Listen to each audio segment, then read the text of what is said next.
চলে এসেছি অস্ট্রেলিয়ার সিডনির সিটিতে। আমি এখন যেখানে দাঁড়িয়ে আছি এটাকে বলে সিডনির সিটি। এটা হচ্ছে একটা কমার্শিয়াল একটা এলাকা। এখানে একদম সবাই অনেক ব্যস্ত, সবাই সবার মতন ছুটে চলেছে তাদের নিজ নিজ গন্তব্যে। এখানে কারো দিকে কারো তাকানোর কোনো সুযোগ নেই, সবাই চলে যাচ্ছে। আর এখানে এই যে একটু পর পরে দেখেন লাইট রেল যাচ্ছে, এই যে সব সময় লাইট রেল এই রাস্তা দিয়ে যাওয়া আসা করে। এখানে উঠতে হলে কিন্তু ওপাল কার্ড ব্যবহার করতে হয়। অস্ট্রেলিয়াতে আমরা যেখানেই চড়ি না কেন, ট্রেনে, বাসে, লঞ্চে, যেখানেই চড়ি না কেন ওপাল কার্ড ব্যবহার করতে হয়। আর এটার এই লাইট রেলে হচ্ছে স্টেশন আছে, স্টেশনে গিয়ে থামে, ওখানে ওপাল কার্ড ট্যাপ করে তারপরে যেতে হয়। আমি একটুখানি দেখাই, এই যে লোকজন যে পারাপার হচ্ছে একটুখানি দেখাই। এখানে কিন্তু আমি একটু পরে দেখাবো, একটা বাটন আছে, ওই বাটনে পুশ করলে অপোজিট সাইডে গ্রিন সিগন্যাল জ্বলে ওঠে, তখন কিন্তু রাস্তা পারাপার হতে হয়, নইলে কিন্তু সবাই ওয়েট করে কখন গ্রিন সিগন্যাল দাঁড়াবে। এই যে আমি দেখাচ্ছি,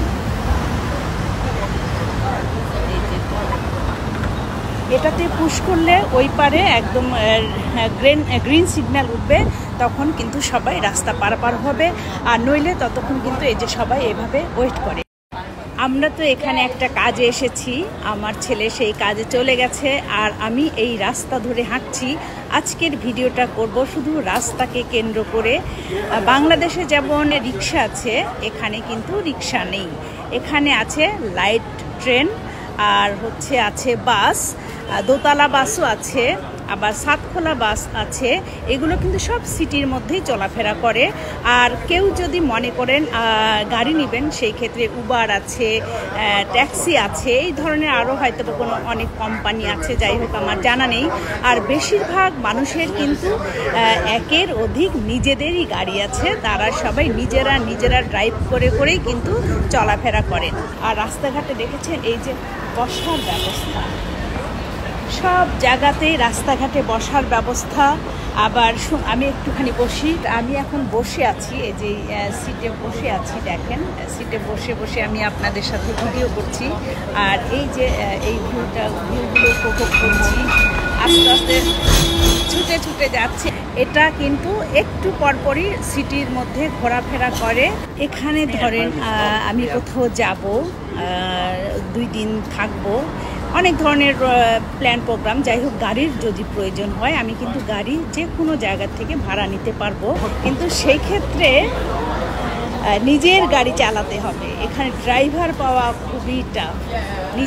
নিজেদের গাড়ি চালিয়ে যেখানে খুশি যাও। যারা বাসা মুভ করে অনেকে সেই ধরনের গাড়ি ভাড়া করে নিয়ে তারা নিজেরাই ড্রাইভ করে মালামাল পারাপার করেন। এখানে কিন্তু জীবনযাত্রা কিন্তু অনেক কঠিন, যেটা বাস্তব কথা। এটা যদিও স্বপ্নের শহর, কিন্তু এই স্বপ্নের শহরে এসে কিন্তু অনেক কষ্ট করতে হয়, অনেক কষ্ট। কারণ এখানে কেউ কারো নয়, সবাই যে যার মতো, একদম সবাই ব্যস্ত, কারো দিকে কারো তাকানোর কোনো সময় নেই। যাই হোক, এখানেও অবশ্যই অনেক ফ্যাসিলিটিসও আছে, সেজন্যই তো সবাই চলে আসি আমরা, না? যতটুকু সিডনি সিটি সম্পর্কে আমি জানি অল্প একটু তুলে ধরার চেষ্টা করলাম। আশা করছি এখান থেকে আপনারা অনেক কিছু জানতে পারবেন। আজ এ পর্যন্তই।